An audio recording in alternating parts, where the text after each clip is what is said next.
We haven't even mentioned really this morning migrant hotels. We're going to do that right now because Orla Minihane is here, Reform candidate for Epping. She's taking part today in a massive protest, a pink protest outside Parliament in Westminster Square because it's about time, quite frankly. And this has been an extension really of the protest that started outside the Bell Hotel in Epping, where still migrants are being held and where still migrants are being put in from time to time. Let's find out what's going on. Orla, very good morning to you.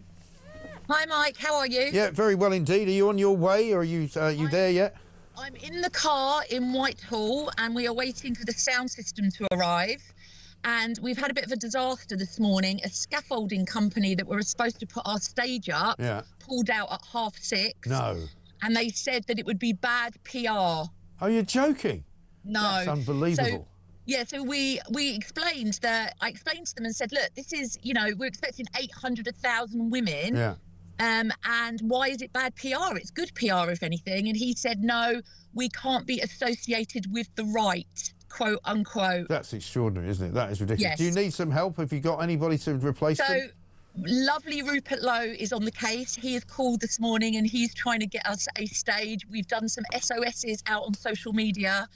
If push comes to shove, I think we're just going to have to get a couple of boxes or a barrel from a local pub, and Susan Hall will have to stand on a barrel at 11 o'clock as she does her speech to everybody. Right. So it's very unglamorous and very grassroots. It's very grassroots. Listen, there's nothing wrong with that. You can. It's like the people's revolt. You can actually, you can do without scaffolding. You can do without people who decide to work for you based on what your political views are, even if that was a reason for that, which there isn't. Yep. Absolute nonsense. I mean, you're all about safeguarding children, safeguarding people, safeguarding women. Isn't that what the Labour government's supposed to be all about? Well, exactly. And I mean, look, the pink protest today, this is our first one and we're overwhelmed by the amount of support we're getting. I've got about 50 ladies who've just called me from Epping station who are all meeting to come together. There's women coming from everywhere. I've had people contact us from Brighton, from Newcastle.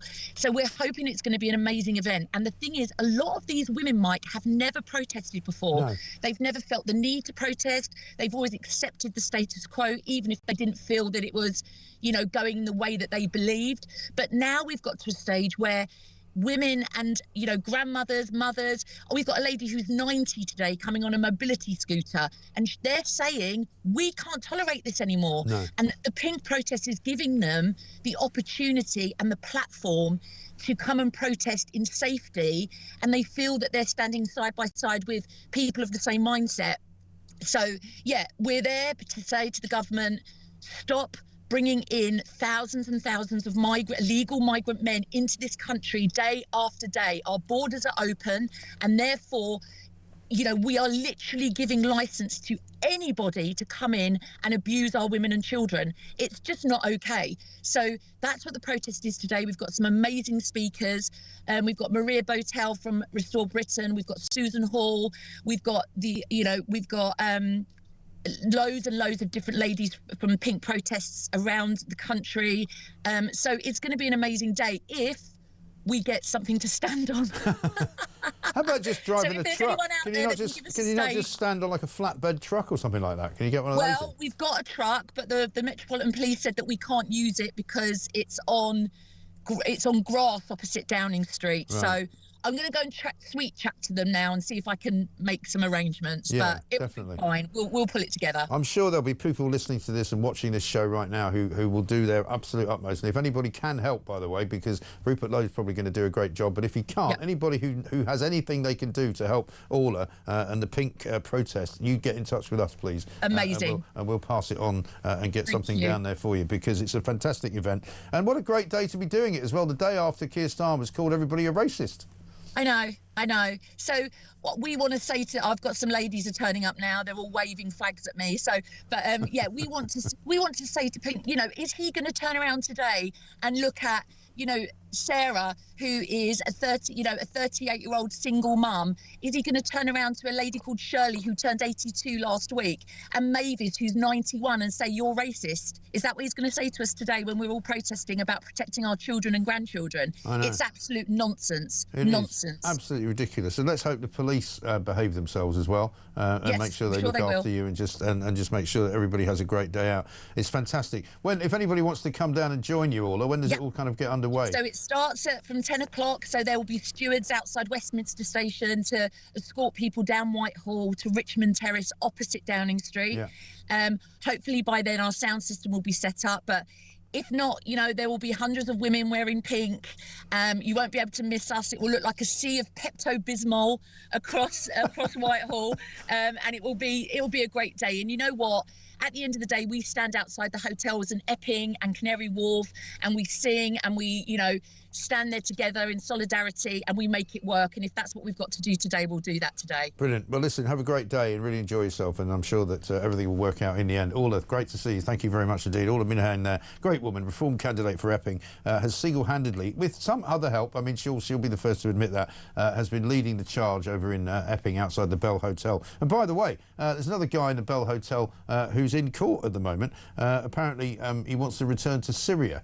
We won't mention all the details because obviously it's a case that's ongoing. But rest assured, what you know is that if anybody's inside the Bell Hotel, there's a pretty good chance that they're going to end up in some way, shape or form breaking the law, because that's what seems to be going on. Absolutely incredible stuff. Mike says, Susan, the idiot Lammy has got to go now following his outrageous lie, closely followed by this horrible excuse for a government. Looking forward to another great show. Keep up the good work. Morning, Mike. Have you noticed that Reform's membership has gained 3,600 since Friday?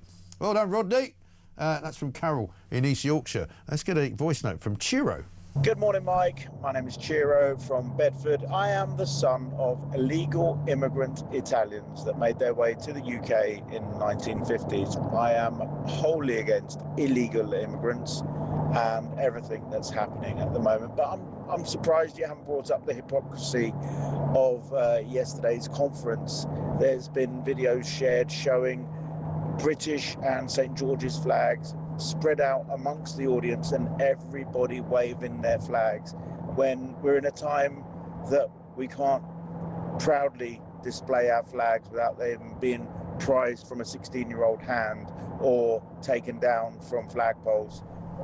And then they're all sitting there clasping their little flags, all having been brought in, I believe, from Yvette Cooper's personal collection, because as you know, what she does at home is when she's doing nothing at all, she just puts more flags up. A lot of bunting apparently in her house.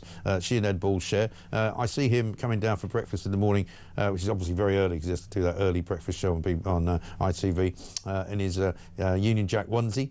He likes to wear that. Union Jack socks, of course, pyjamas as well. St George flags, pyjamas. They love all that down at Yvette Cooper's place. And so she brought all the flags in for them. Isn't that nice of her? So they could all wave them like little patriots that they are, even though, of course, they're not really, are they?